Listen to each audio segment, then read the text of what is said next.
देखो एक चैप्टर है अमालगमेशन, लास्ट चैप्टर है अकाउंटेंसी का। ये चैप्टर का मेन थीम क्या है? इस चैप्टर का मेन थीम है कि अगर दो कंपनी मर्ज होकर एक तीसरी कंपनी खोले या एक कंपनी दूसरी कंपनी में मर्ज हो जाए। Say for example company A company B, दो कंपनी है तो बी ए में मर्ज हो गया या ए बी में मर्ज हो गया। मान लो बी ए में मर्ज हुआ तो ए बी खत्म, अब केवल ए नाम का कंपनी रह गया, या ए बी में मर्ज हुआ तो ए खत्म, अब केवल बी नाम का कंपनी रह गया। ये भी अमालगमेशन है। दूसरा तरीका होता है ए बी मिल के दोनों नया एक कंपनी खोले सी और दोनों उसमें मर्ज हो गए, तो ए बी दोनों सी में मर्ज हो गया, एक नया कंपनी ओपन होगी। तो हम लोगों को उसका अकाउंटिंग सीखना है। जो कंपनी बिक गया उसके बुक्स में और जो कंपनी खरीदा है उसके भी बुक्स में। तो accounting for amalgamation of companies, तीन चीजें आपको करनी पड़ती है। एक कैलकुलेट करना पड़ता है परचेज कंसिडरेशन, पीसी कैलकुलेशन है, वही मेन है। परचेज कंसिडरेशन निकालना, एक कंपनी को दूसरे कंपनी को खरीदने के लिए हम क्या पे ऑफ किए।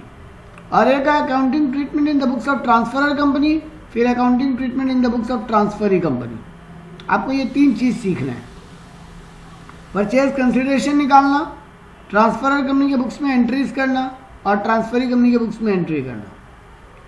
तो देखो परचेज कंसिडरेशन निकालने का ए अकाउंटिंग स्टैंडर्ड 14 में जनरली दो मेथड बताया। अच्छा एक बात और ध्यान रख लेना, परचेज कंसिडरेशन कैलकुलेट करते हुए हम दो चीज को कंसीडर करेंगे। शेयर होल्डर को जो दिया जा रहा है वो, और सिर्फ शेयर होल्डर को जो दिया जा रहा है वही हम लोग कंसीडर करेंगे। Consideration for debenture holder and liquidation expense of cost of absorption are not included in purchase consideration. तो हम लोग यहाँ पढ़ रहे हैं कि अमालगमेशन में आप लोगों को तीन चीज सीखना पड़ेगा। चिराग हम लोग एक नया चैप्टर चालू किया अमालगमेशन, तीन चीज सीखने का बात हो रहा है इसमें। एक परचेज कंसिडरेशन कैलकुलेट करना, दूसरा जो कंपनी बिक रहा है उसका बुक्स में एंट्री, और एक जो कंपनी खरीद रहा है उसका बुक्स में एंट्री। अमालगमेशन का मतलब होता है एक कंपनी बिक गया दूसरे कंपनी में मिक्स हो गया। दो मेनली मेथड है, लेकिन उस मेथड को जानने के पहले एक चीज ध्यान रख लेना, परचेज कंसिडरेशन का मतलब जो शेयर होल्डर को जो चीज मिल रहा है वही परचेज कंसिडरेशन है। कंपनी के ओनर को जो चीज मिल रहा है वही परचेज कंसिडरेशन है।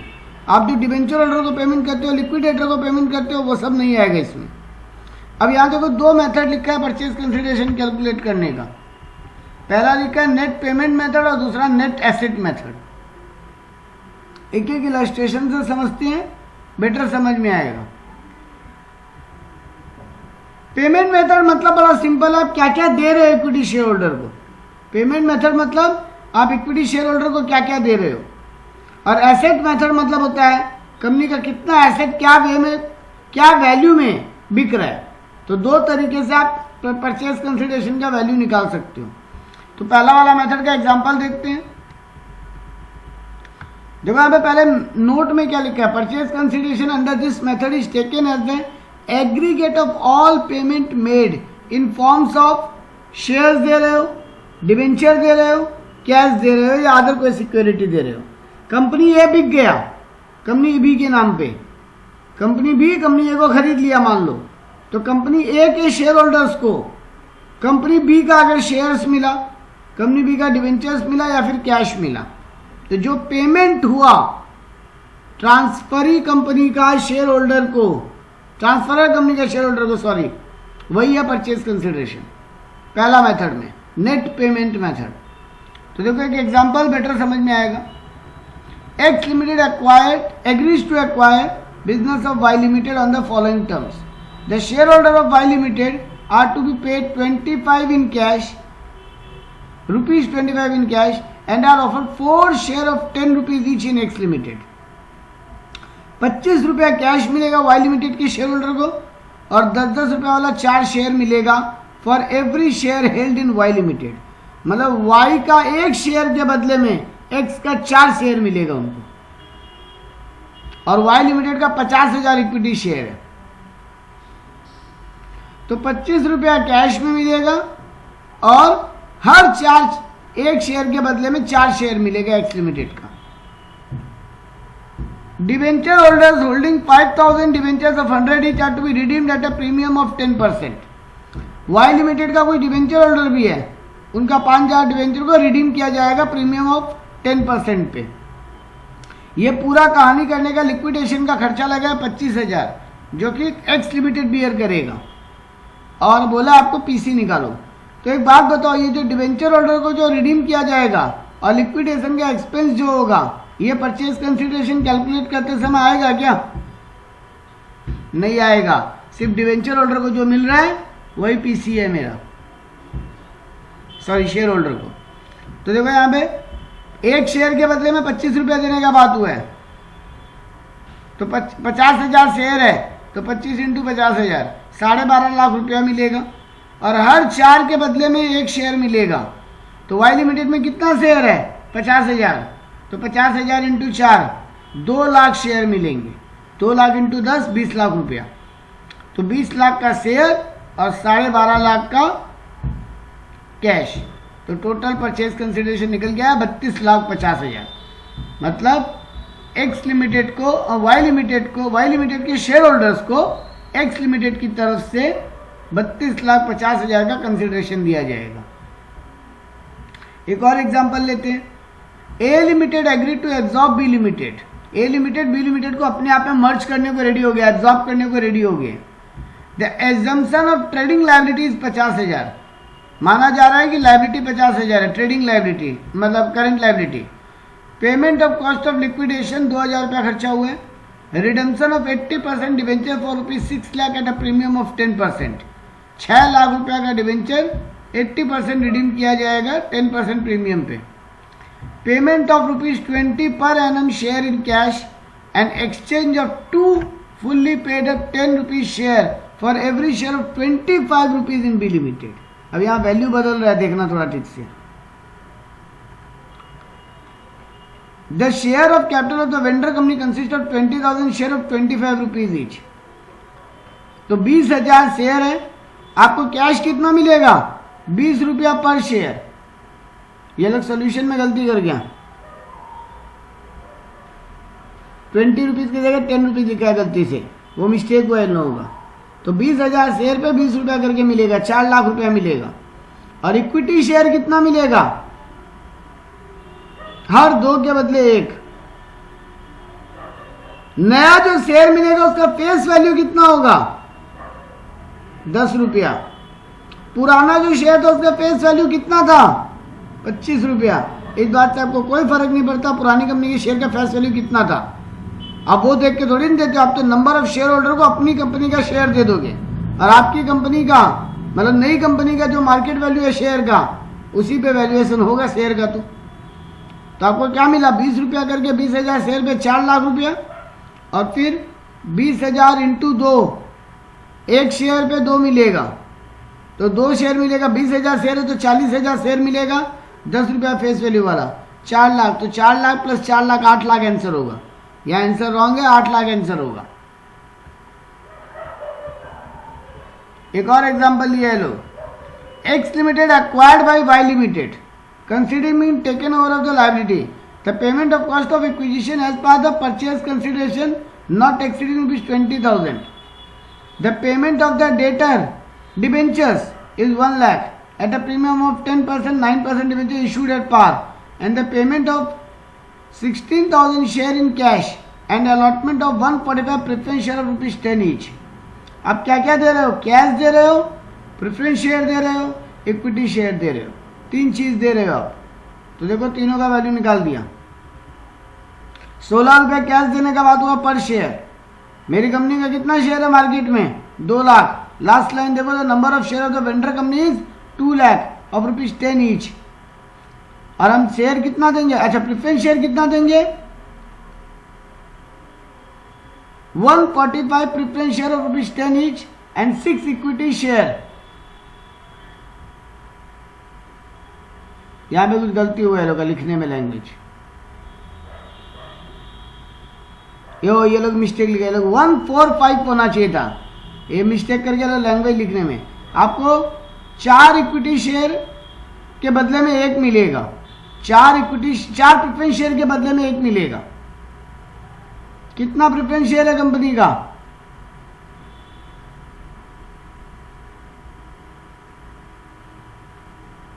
जितना प्रेफरेंस शेयर अगेन दिए नहीं दिए, मतलब 2 लाख इक्विटी शेयर को एवरेज मान के लेना पड़ेगा, कुछ बोला नहीं है। आपको बोला 4 प्रेफरेंस शेयर के बदले में 1 प्रेफरेंस शेयर मिलेगा, तो 2 लाख डिवाइडेड बाई 4 और 1 प्रेफरेंस शेयर का वैल्यू बोला है 10 रुपया, तो 2 lakh divide by 4 into 10 5 lakh का प्रेफरेंस शेयर मिलेगा। 16 रुपया एक प्रेफरेंस शेयर के बदले में कैश मिलेगा, तो 2 लाख इंटू 16 32 लाख रुपया मिलेगा। और इक्विटी शेयर में क्या बोला है 6 equity share of 10 each fully paid up for every 4 share, हर 4 के बदले में 6 इक्विटी शेयर मिलेगा, तो 2 lakh divided by 4 into 6 into 10 रुपये फेस वैल्यू है शेयर का, तो 30 लाख का इक्विटी शेयर मिलेगा। तो 30 लाख का इक्विटी शेयर, 5 लाख का प्रेफरेंस शेयर और 32 लाख का कैश, टोटल 67 लाख का परचेज कंसिडरेशन मिलेगा। कोई डाउट है इसमें? ये क्लियर है यहाँ तक? हम जो इक्विटी शेयर होल्डर को दे रहे हैं वो कैलकुलेट करके पीसी निकाल ले रहे हैं। इस चैप्टर में मेन पीसी निकालना ही है, बाकी कुछ ज़्यादा है नहीं, बाकी जनरल एंट्री नॉर्मल आप पकड़ लोगे। सेकेंड मेथड पे आ रहा है फिर हम नेट एसेट मेथड। यहां पे हम नेट एसेट मेथड में क्या कर रहे हैं, हमको ये सब नहीं दिया रहेगा कि हम कितना इक्विटी शेयर दे रहे हैं नया कंपनी की तरफ से पुरानी कंपनी को, कितना इक्विटी शेयर दे रहे हैं, कितना प्रेफरेंस शेयर दे रहे हैं, कितना कैश दे रहे हैं, सब नहीं बताएगा। हमको एसेट्स का मार्केट वैल्यू और रीवैल्यूड फिगर्स बताएंगे, कितना रुपया में हम एसेट टेक ओवर कर रहे हैं, जितना का एसेट हम टेक ओवर कर रहे हैं माइनस लायबिलिटी, मतलब नेट एसेट टेक ओवर जो हम कर रहे हैं वही मेरा परचेज कंसिडरेशन हो जाएगा। जैसे देखो यहाँ पे एक एग्जांपल, आपको एक बैलेंस शीट दिया है दिग्विजय लिमिटेड का 31 मार्च 2013 को। आपको बोला है शेयर कैपिटल है कंपनी का 75,000 इक्विटी शेयर है 20 रुपया वाला, मतलब 1.5 लाख का इक्विटी शेयर है। 10% डिवेंचर है 4 लाख वाला, आउटस्टैंडिंग इंटरेस्ट ऑन डिवेंचर है 40,000, सन्ड्री क्रेडिटर है 1,20,000, general reserve 80,000, debenture redemption fund account मतलब DRR अकाउंट बनाया हुआ है आपका 80,000 का, और आपका प्रॉफिट है 50,000 का। एसेट साइड में आपको दिया लैंड एंड बिल्डिंग है, प्लांट एंड मशीनरी है, सन्ड्री डेबिट मतलब सन्ड्री डेटर्स का बात कर रहे हैं लोग, डिवेंचर फंड इन्वेस्टमेंट मतलब हम किसी और कंपनी के डिवेंचर में इन्वेस्ट करके रखा है 80,000 का, कैश दिया हुआ है 4,000, प्रिलिमिनरी एक्सपेंसेस 20,000। अब आपको नीचे कुछ इन्फॉर्मेशन दी है, आपको बोल रहे हैं Sumant limited absorb Digvijay limited on the following terms. Sumant limited to take over the sundry creditor, creditor वो पूरा चुकाने का जिम्मेदारी ले लिया। मान लो तुम सुमंत लिमिटेड हो, हम दिग्विजय लिमिटेड है, तुम मेरे को टेक ओवर कर रहे हो, तो तुम मेरा पूरा क्रेडिटर चुकाने का जिम्मेदारी ले लिए। मेरा क्रेडिटर कितना है 1,20,000 प्लस शायद इंटरेस्ट 40,000, तो 1,60,000 पूरा चुकाने का जिम्मेदारी लिए हो तुम,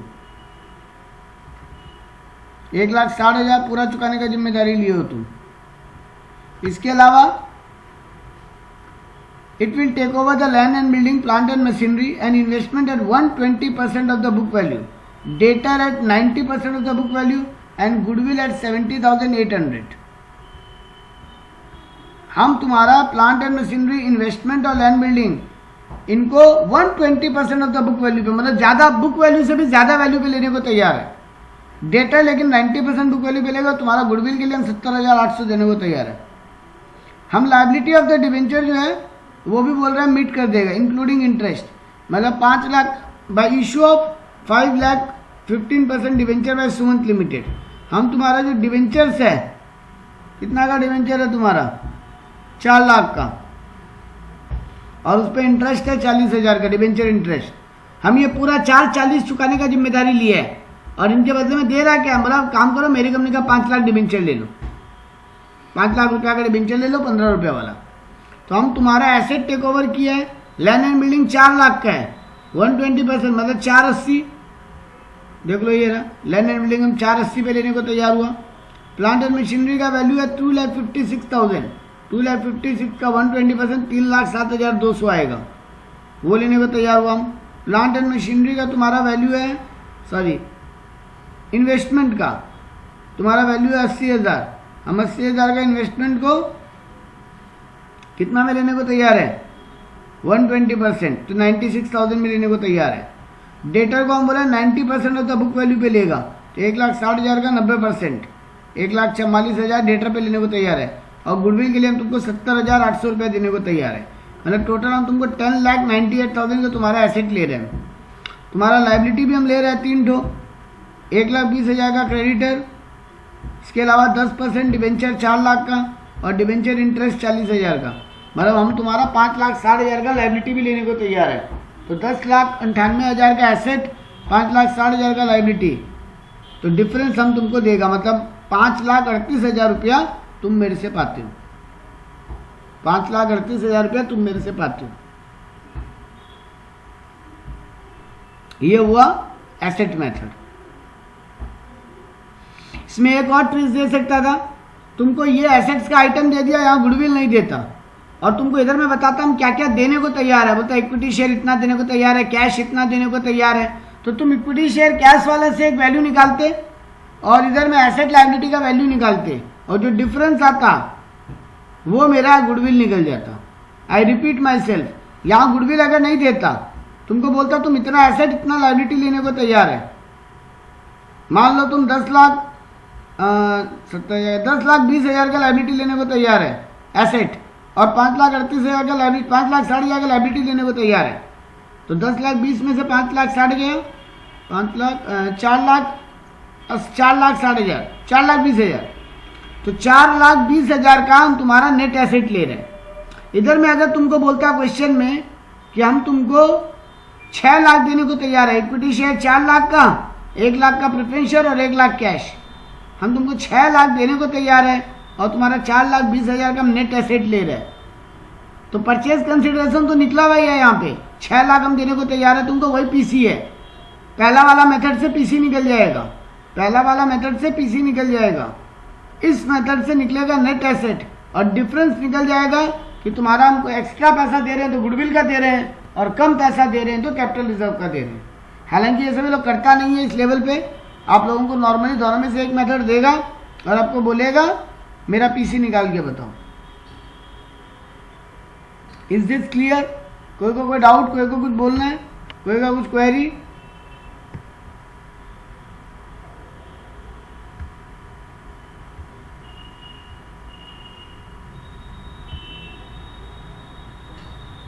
नो क्वेरी?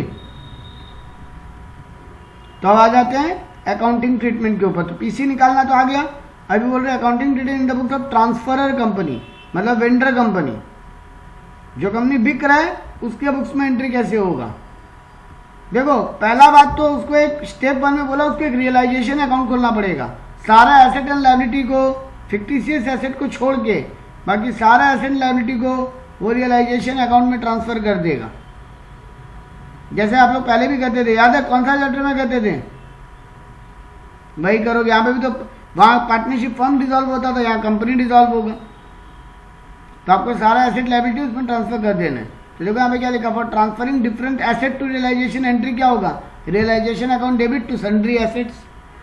लेकिन ये मत लिख देना सारा asset, to plant and machinery, to furniture, to land, अलग अलग लिखना विद देयर इंडिविजुअल वैल्यूज। लेकिन यहाँ कुछ पॉइंट नोटेड टू करने का बात है, फिक्टिशियस एसेट को मत कैंसिल करना, जैसे preliminary expense, discount on issue of debentures, debit balance of PL, ये सब ट्रांसफर नहीं होता रियलाइजेशन में। इनटेंजिबल एसेट जैसे गुडविल, पेटेंट, ट्रेडमार्क, ये ट्रांसफर होंगे। The cash and bank balance should not be transferred. Realisation account में कैश और बैंक बैलेंस ट्रांसफर मत कर देना एसेट साइड से। An asset against which provision और reserve has been created should be transferred at gross figure and not at net figure. जैसे मान लो पीवीडीडी और डेटर 2 है, पीवीडीडी भी क्रिएट है डेटर से, तो पीवीडीडी माइनस करके डेटर मत ट्रांसफर करना, फुल डेटा ट्रांसफर करना, फुल डेटा ट्रांसफर करना। लायबिलिटी ट्रांसफर करने का entry, liability account debit to realisation. यहाँ पर भी पॉइंट टू बी नोटेड है, items in the nature of provision, कोई प्रोविजन फॉर टैक्स है, employ provident fund, pension fund, provision for doubtful डेब्ट, ये सब भी ट्रांसफर होंगे। तो अब समझ गए, अगर मेरा डेटर दिया हुआ है 2 लाख, लेस दिया हुआ प्रोविजन 20,000, तो 1,80 का डेटर मत ट्रांसफर करना, डेटर पूरा 2 लाख ट्रांसफर करना, और वो 20,000 का प्रोविजन यहाँ पे लायबिलिटी वाला एंट्री में कैंसिल करना। क्लियर है ये बात सबको? इसके अलावा यहाँ पे बोला items nature of reserve are not to be transferred. तो दो चीज ट्रांसफर नहीं हो रहा है। यहाँ पे बोला कोई फिक्टिशियस एसेट ट्रांसफर मत करना, बाकी सब ठीक है। वैसे यहाँ पे बोला कोई रिजर्व ट्रांसफर मत करना, बाकी सब ठीक है। अब for realising the asset which has not been taken over by the purchasing company, जो एसेट परचेजिंग कंपनी नहीं ले रहा है उसका क्या करोगे आप? As a selling company, as a vendor company. जो एसेट परचेजिंग कंपनी नहीं खरीदने को तैयार है तो आप क्या करोगे? एज अ सेलिंग कंपनी बेच दो उसको बाजार में, कूड़ा का भाव में बेच के नक्की करो उसको। हाँ, तो देखो वही बात, कैश अकाउंट या बैंक अकाउंट डेबिट। अब देखो एसेट अकाउंट तो तुम सारा बंद कर चुके हो, सारा एसेट अकाउंट को तुम रियलाइजेशन अकाउंट में बंद कर चुके हो। तो अब जो भी पैसा का लेन देन है सब तुमको रियलाइजेशन अकाउंट के थ्रू करना है। तो कैश और bank account debit to realisation. वैसे ही जो लायबिलिटी को परचेजिंग कंपनी नहीं टेक ओवर किया है वो लायबिलिटी को क्या करोगे? सर पेमेंट करके खत्म करेंगे, लायबिलिटी वाला मेरा माफ थोड़ी कर देगा पैसा। तो realisation account debit to cash. तो जो एसेट वो लोग ले गए वो आपको चिंता नहीं है, जो एसेट वो लोग नहीं लिया उनको आपको एसेट बेच दो और लायबिलिटी को पे ऑफ कर दो। तो पहला काम क्या किया हम लोग? सारा एसेट कैंसिल किया रियलाइजेशन अकाउंट में, सारा लायबिलिटी कैंसिल किया रियलाइजेशन अकाउंट में। जो एसेट बिक गया, जो एसेट टेक ओवर नहीं हुआ उसको बेच दो, तो कैश और bank account debit to realisation. और जो एसेट जो लायबिलिटी परचेजिंग कंपनी नहीं खरीद रहा है उसको पे ऑफ कर दो, realisation account debit to cash. ये सब में लिक्विडेशन का खर्चा होगा तो realisation to bank. If these expense are borne by transferor company, अगर जो नया कंपनी है, अगर आप उस बंद होने वाली कंपनी का रियलाइजेशन का खर्चा भुगतने को तैयार हो, आप अपने बुक्स में क्या एंट्री पास करोगे? Realisation to bank. If these expense are paid by purchasing company directly, तब कोई एंट्री का आपको चिंता नहीं है। अरे आपके बुक से कोई एंट्री नहीं हुआ तो आपको क्या मतलब है? परचेजिंग कंपनी पेमेंट की है, आपको कोई एंट्री करने का दरकार नहीं है। वैसे ही these expenses are first paid by the transfer company and later reimbursed by the transferee company. एक बार के लिए आप पे कर रहे हो लेकिन बाद में वहां से रियलाइज कर ले रहे हो, तो transferee company account debit to realisation जब पेमेंट कर रहे हो तब, और रीएम्बर्समेंट जब होगा तो बैंक टू रियलाइजेशन, क्योंकि आपको पैसा वापस मिल जाए। अब आता है मेन एंट्री। ये सब तो कर लिया, एसेट बंद कर दिया, लायबिलिटी बंद कर दिए, जो एसेट बिक गया, कुछ लायबिलिटी पेमेंट कर दिए, रियलाइजेशन एक्सपेंस का एंट्री कर दिया। अब जो एसेट वो कंपनी उठा के ले गया उसके बदले में वो आपको क्या देगा? परचेज कंसिडरेशन, जो पहला स्टेप में कैलकुलेट करना सीखे थे। अब वो परचेज कंसिडरेशन लो, आपको क्या क्या मिलेगा? कैश और बैंक मिल सकता है, मतलब कैश मिलेगा, बैंक के चेक के थ्रू पैसा मिलेगा। प्रेफरेंस शेयर मिल सकता है परचेजिंग कंपनी का, इक्विटी शेयर मिल सकता है परचेजिंग कंपनी का। टू, जिस कंपनी से ये सब मिल रहा है उसको क्रेडिट में बुक करो। तो कैश और bank account debit, preference share purchasing company account debit, equity share purchasing company account debit to transferee company. अब आप इन सब का क्या करोगे? इन सबको लेके आप क्या करोगे? आप तो बंद हो रहे हो, आप करोगे क्या इन सबको लेके? बोलो।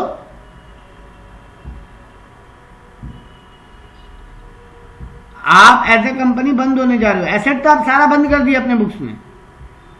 आप जो कंपनी हो जो बिक रहा है, और हम लोग ये पढ़ रहे हैं सारी एंट्री जो कंपनी बिक रही है उसके बुक में, आप बिक रहे हो, आप अपना सारा एसेट बंद कर दिए, आप अपना सारा लायबिलिटी क्लोज कर दिए। जो नया कंपनी ले गया वो उसका आपको चिंता नहीं है, जो वो नहीं ले गया वो बेच दिए, जो वो लायबिलिटी वो चुका दिया आपको चिंता नहीं है, आपको अपने बुक्स में कुछ नहीं करना है उसका। लेकिन जो लायबिलिटी वो नहीं चुकाने को रेडी है वो आपको चुकाना पड़ेगा, वो आप चुका दिए। रियलाइजेशन एक्सपेंसेस अगर वो बियर किया आपको चिंता नहीं है, आप बियर किया, आप अपने बुक्स में उसका भी एंट्री कर लिए। अब वो जो कंपनी आपको खरीद रहा है वो कंपनी आपको अपना कंपनी का शेयर, डिबेंचर, कैश कुछ तो देगा। आप लेने का एंट्री भी कर लिए, आप पैसा ले लिए, cash and bank account debit. आप उस कंपनी का प्रेफरेंस शेयर ले लिए तो preference share company account debit. आप उस कंपनी का इक्विटी शेयर लिए तो equity share company account debit to उस कंपनी का नाम से आप एंट्री कर लिए, जहां जहां से मिला ये। अब आप ये जो आपको मिला है ये सब चीज, cash, preference share, equity share, आप इसका करोगे क्या? आप तो बंद हो रहे हो एज अ बिजनेस। किसको दोगे ये आप? लेजर तो खुल गया बेटा, ये सब तो आपके बुक्स में आ गया, ये सब आपके बुक्स में आ गया। आपको खरीदने वाली, आप बिकने वाली कंपनी हो, हम खरीदने वाली कंपनी है। हम आपको अपनी कंपनी का प्रेफरेंस शेयर दिया, हम आपको अपनी कंपनी का इक्विटी शेयर दिया, हम आपको कैश दिया,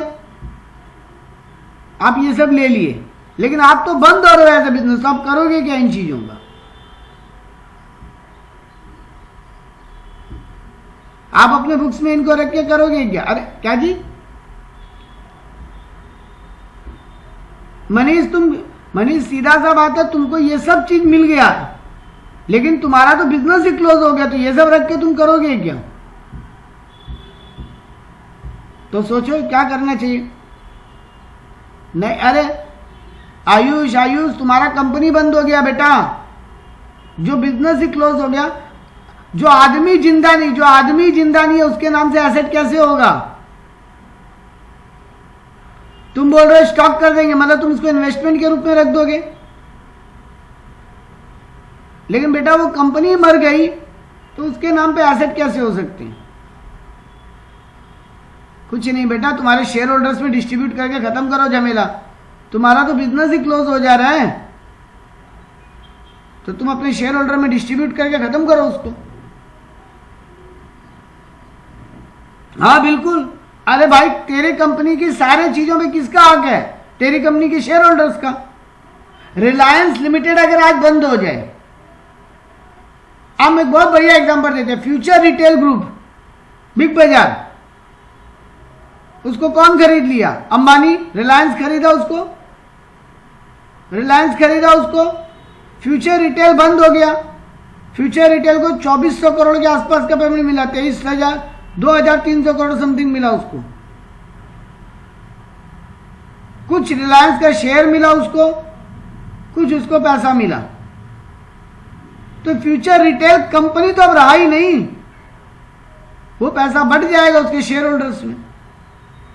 कंपनी के एसेट्स पे किसका हक? अल्टीमेटली शेयर होल्डर्स का। तो ये बच जाएगा। तो देखो यहाँ पे यही चीज बोला 7 नंबर स्टेप में, discharge the claim of preference share holder and transfer the difference amount actual payable and the book of realisation account. Realisation account को बंद करो, preference share holder, equity share holder को उनका दे के डिस्चार्ज करो। तो देखो, preference share capital account debit, realisation account debit to preference share holder, इनको तुमको देना पड़ेगा। सबसे पहले किसको चुकाओगे? प्रेफरेंस शेयर होल्डर को, फिर इक्विटी शेयर होल्डर को। तो प्रेफरेंस शेयर होल्डर को चुकाने का एंट्री करो। तो पहले preference share capital account debit, realisation account debit to preference share holder, और फिर ये पेमेंट करोगे। तो देखो नीचे, preference share holder account debit to cash to preference share in the transferee company. देखो, फ्यूचर रिटेल को रिलायंस का प्रेफरेंस शेयर मिला होगा, फ्यूचर रिटेल ग्रुप को रिलायंस का प्रेफरेंस शेयर मिला होगा इन पेमेंट, परचेज कंसिडरेशन के रूप में। फ्यूचर ग्रुप क्या किया? अपने प्रेफरेंस शेयर होल्डर को वो शेयर बांट दिया। प्रेफरेंस शेयर होल्डर को थोड़ा कैश दे दिया और थोड़ा शेयर बांट दिया। वैसे इक्विटी शेयर वालों का भी वही करेगा वो लोग। देख लो, equity share capital account debit, PL account debit, general reserve account debit, सारा reserve to equity share holder. सारा रिजर्व पीएल इक्विटी कैपिटल किस में बटेगा? इक्विटी शेयर होल्डर में ना। तो देखो, equity share capital account debit, PL account debit, सारा reserve account debit to equity share holder. और फिर देखो, इक्विटी शेयर होल्डर को पेमेंट कर दिया। Equity share holder account debit, उनको थोड़ा प्रॉफिट बांट दिया। सॉरी, ये भी कैंसिल किया, कोई लॉस फॉस बुक में तो वो भी कैंसिल कर दिया, क्योंकि वो भी कौन भुगतेगा? सारा रिजर्व और सारा पीएल और इक्विटी कैपिटल मिलेगा प्रेफरेंस शेयर होल्डर को। तो एसेट साइड में अगर कोई प्रिलिमिनरी आइटम है, मतलब कोई भी टाइप का लॉस है, कोई भी टाइप का डिफर्ड आइटम है, वो कौन भुगतेगा? इक्विटी शेयर होल्डर ही। अल्टीमेटली इक्विटी शेयर होल्डर को जो देना है वो दे के नक्की करो। तुम इक्विटी शेयर होल्डर को क्या दिए? नया कंपनी में शेयर्स और थोड़ा बहुत कैश। क्लियर है ये? यहां तक कोई का डाउट है तो बोलो। हम लोग एक कंपनी का बुक सीखे, हम लोग आज तक क्या सीखे अभी से? हम लोग पहले सीखे परचेज कंसिडरेशन कैलकुलेट कैसे होता है, 2 मेथड से सीखे, पेमेंट मेथड और एसेट मेथड। उसके बाद हम लोग सीखे कि जो कंपनी बिक रहा है उसके बुक्स में एंट्री कैसे होगा। सबसे पहले वो सारा एसेट क्लोज करेगा, फिर सारा लायबिलिटी क्लोज करेगा रियलाइजेशन अकाउंट में डाल के। जो एसेट और लायबिलिटी नया वाला कंपनी टेक ओवर कर लिया उसका कोई चिंता करने का दरकार नहीं है तुमको, उसका कोई एंट्री करने का भी दरकार नहीं है तुमको। तुम क्या करो, खाली उस कंपनी को बंद करने का काम करो। रियलाइजेशन अगर तुम्हारा कोई एक्सपेंसेस है तो वो भी तुम डील कर लिया। उसके बाद प्रेफरेंस शेयर होल्डर को जो चुकाना है वो लिख के रखा, उनको नया कंपनी का प्रेफरेंस शेयर दिया और नया कंपनी का थोड़ा कैश दे दिया। वैसे ही इक्विटी वालों को भी जो चुकाना है उनसे जो लेना है डेबिट क्रेडिट करके फाइनल फिगर निकाला, इक्विटी शेयर होल्डर को कितना देना है। अब इक्विटी शेयर होल्डर को थोड़ा नया कंपनी का शेयर दे दिया, बाकी कैश दे दिया, झमेला खत्म। देखो यहाँ पे एक बात बहुत बढ़िया लिखा नोट में, after passing the above mention entries of the transfer company all the accounts will be close and not a single account will show any balance. Obvious सा बात है, कोई बैलेंस बचना भी नहीं चाहिए था, सब कुछ तो बंद हो गया, जीरो हो जाना चाहिए था। आप इन एंट्रीज को रिवाइज करो। हम लोग नेक्स्ट क्लास में ट्रांसफरी के बुक्स का एंट्री सीखेंगे। इसमें 2-3 मेथड का बात है।